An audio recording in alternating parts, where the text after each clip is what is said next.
As we continue to talk about how we can essentially make one shape out of multiple shapes or create interesting pieces of artwork based upon multiple shapes, one of the things that we haven't talked about so far are the actual Pathfinders found within the Pathfinder panel.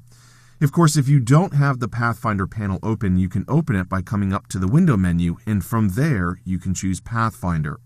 You'll notice down here towards the bottom there's a series of commands called Pathfinders. So I'm working with this document called pathfinders.ai, which is available inside your exercise files folder. We have a collection of leaves that are essentially stacked on top of one another. This can work as a good example as to how these different Pathfinder commands work. So here we have 3 leaves. We have an orange, blue, and green leaf. What I'd like you to do is select all 3. The best way to do that is to simply click and drag a marquee around all 3. And what we want to do is come over to the Pathfinder panel and click this first button, which is called Divide.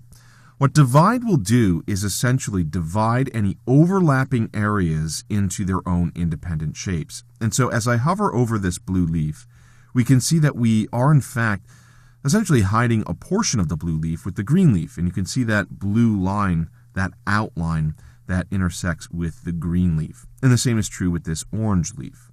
So if we come over and click this button, which is Divide, you'll notice now we have essentially 6 different shapes. We have this one shape here, we have this one shape here, this one shape here, and of course the main leaves. So that's how the Divide Pathfinder works. The next thing that we want to take a look at is something called Trim, which if we select these 3 leaves, does something similar except it gets rid of the overlapped areas and essentially will create these 3 independent shapes, ignoring all the overlapping content. So again, if we come over here and click this button, which is Trim, you'll notice that that's the case. You also lose the stroke, but now we have these 3 independent leaves. And this can be very helpful if you're working with color separations for screen printing. The next thing that we want to take a look at is Merge, which is this 3rd button. Let's go ahead and select these 3 leaves. With these 3 leaves selected, you can come over and click Merge. And what Merge will do is behave much like Trim, but Merge will group any content that uses the same color into one shape. So in this case, we have 2 blue leaves instead of this orange leaf, and it will become one object. So let's come over here and click that button. Merge, you'll notice you lose the stroke, but again, what we have now are 2 different shapes, the blue shape and the green shape. And really, I'm just going through these different Pathfinders so you know what their behaviors are. I'm not necessarily saying that these are the appropriate situations for these behaviors, but nevertheless, as you're creating artwork, a lot of times you will use simple shapes as the foundation. These Pathfinder tools can really give you the ability to create sophisticated pieces of artwork by using simple shapes. So let's come down here towards the bottom now and select this 4th grouping of leaves. With these 4 selected, we want to come over and click the 4th button, which is Crop. And what Crop will do is take the topmost element and use it as a mask, essentially.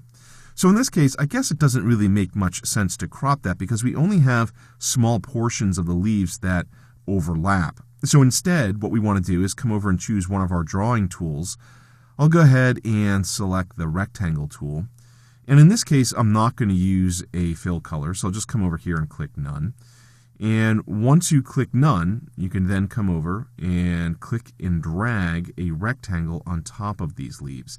Now, because we just drew this rectangle, it's considered above each of these leaves, so it is the topmost shape. And if you wanted to essentially ensure that that was the case, you can press V on the keyboard to activate the selection tool.